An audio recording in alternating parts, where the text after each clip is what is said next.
l'actualité du moment. Les colères, les propositions sont entendues. Les grandes gueules de Radio Espace Guinée. Rapidement, Moussa Moïse s'invite à la société navale guinéenne et on dirait un mot des conditions de confection, en tout cas du jus Capri-Sun, Moussa, très rapidement. Non, mais il faudrait dire que il faut dire plutôt que la société qui fabrique les jus Capri-Sun et l'eau minérale Okoya, c'est quand même une société, une des plus importantes quand on prend les industries qui sont implantées sur le territoire national. Mais il y a quelques questions. J'ai tenté de joindre le directeur commercial ce matin de la société, mais j'ai pas pu le joindre. Il y a des questions autour des conditions dans lesquelles le jus Capri-Sun est fabriqué. Pour la petite histoire, il y aurait eu une petite descente dans l'unité de fabrication du jus Capri-Sun. À Sonfonia. Le caméraman qui a fait la descente aurait découvert des monstruosités.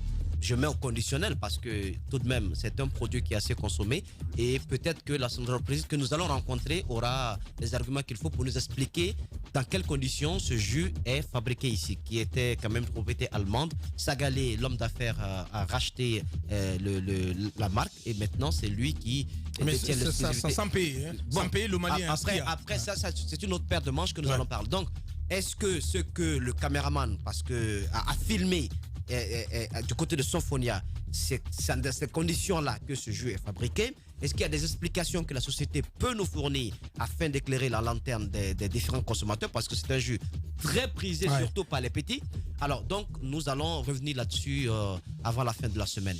Il y a aussi la société navale, c'est aussi un sujet sur lequel nous sommes en train de travailler. Lorsque vous allez sur le site de cette entité, qui est très très importante parce que nous parlions tantôt des transports publics, c'est une entité qui est rattachée au ministère des Transports et qui a notamment pour vocation de permettre le transport, notamment le transport maritime. Alors, cette entité-là, lorsque vous allez sur son site, vous verrez, elle-même, elle a défini la mission qui lui a assignée. Je vais vous lire quelques missions et vous verrez si vous avez... On n'a plus le temps. Hein. Par exemple, assurer le transport des personnes et de leurs biens ainsi que toute autre cargaison. Vous avez une société navale en Guinée ici qui effectue cela. Ne me parlez pas de ce bateau que le chef de l'État a amené pour prendre les passagers au quai de Boulbinet jusqu'à Kassa. Ça n'a absolument rien à voir. Ouais. Où sont les quais du débarquement et à nouveau, par rapport au quai de Sandarvalia?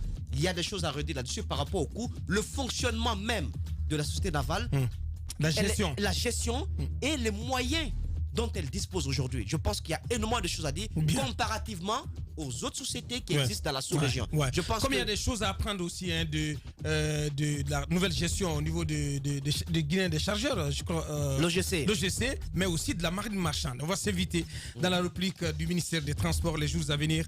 On marque une pause, on revient pour continuer cette émission. Et se veulent un reflet des préoccupations